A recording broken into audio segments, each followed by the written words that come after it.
संदीप सोनी की गणित की कक्षा में आपका स्वागत है। आज हम यहाँ पर अध्याय 6 की आधारभूत समानुपातिकता प्रमेय देखेंगे, जिसे थेल्स प्रमेय के नाम से भी जाना जाता है।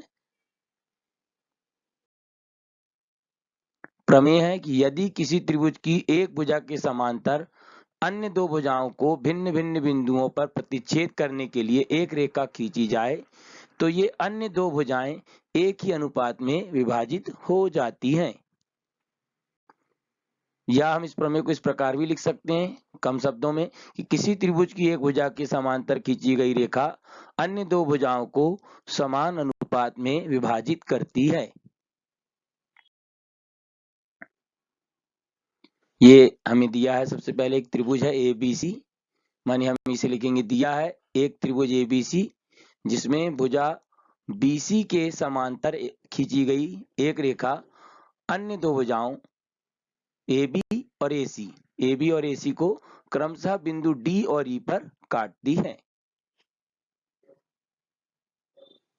हमें सिद्ध करना है कि ये जो D और E बिंदु AB और AC को काट रहे हैं वे उन भुजाओं को समान अनुपात में विभाजित कर रहे हैं, यानी AD बटे BD बराबर AE बटे CE।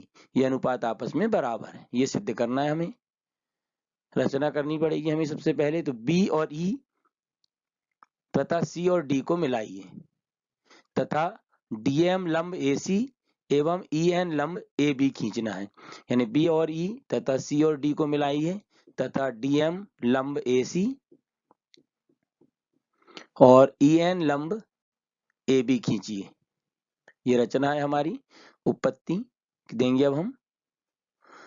सबसे पहले हम यहाँ पर त्रिभुज लेंगे तो त्रिभुज क्षेत्रफल त्रिभुज ADE, ये वाला त्रिभुज लेंगे। देखिए जो ब्लिंक हो रहा है ADE, उसका अनुपात लिखेंगे क्षेत्रफल BDE के साथ। ये त्रिभुज है, ये देखिए BDE, इन दोनों का अनुपात।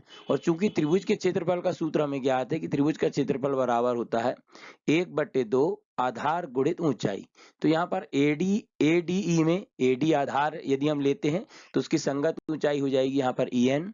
इसी प्रकार हम BDE के लिए लेंगे त्रिभुज, तो त्रिभुज BDE का क्षेत्रफल यानी 1/2 BD गुणित EN।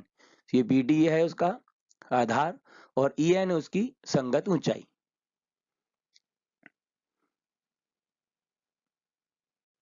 अब 1/2 से 1/2 कट जाएगा, EN से EN कट जाएगा, यानी हमारे पास बचेगा क्षेत्रफल त्रिभुज ADE बटे क्षेत्रफल त्रिभुज BDE बराबर AD बटे BD। इसे हम समीकरण 1 नाम दे देंगे यहाँ पर। अब हम पुनः इसी त्रिभुज को लेंगे, क्षेत्रफल त्रिभुज ADE, जो ब्लिंक हो रहा है वो दिखाई दे रहा है। इसी प्रकार उसका अनुपात अब हम निकालेंगे त्रिभुज CDE के साथ, क्षेत्रफल त्रिभुज CDE, ये ब्लिंक हो रहा है देखिए। अब ADE का क्षेत्रफल हम यहाँ पर AE को आधार मान के करेंगे तो AE यानी 1/2 AE गुणित DM, AE को हम आधार मानेंगे तो उसकी संगत ऊंचाई DM होगी यहाँ पर, यानी 1/2 AE गुणित DM हो जाएगा ये। इसी प्रकार क्षेत्रफल त्रिभुज CDE होगा 1/2 CE गुणित DM, तो CE देखिए ब्लिंक हो रहा है और DM संगत ऊंचाई है उसकी। यहाँ 1/2 से 1/2 हट जाएगा और DM से DM कट जाएगा, यानी हमारे पास बचेगा क्षेत्रफल त्रिभुज ADE बटे क्षेत्रफल त्रिभुज CDE बराबर AE बटे CE। इसका नाम हम देंगे अब समीकरण नंबर 2।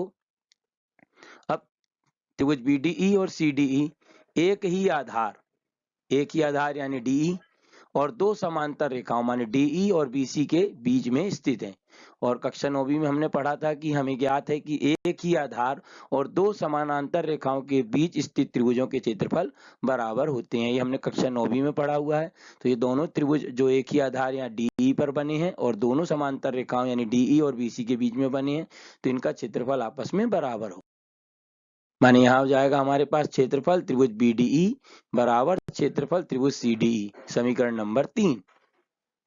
अब समीकरण 1, 2 और 3 से हम मिलाएंगे तो हमारे सामने आ जाएगा AD बटे BD बराबर AE बटे CE। इति सिद्धम। समाप्त।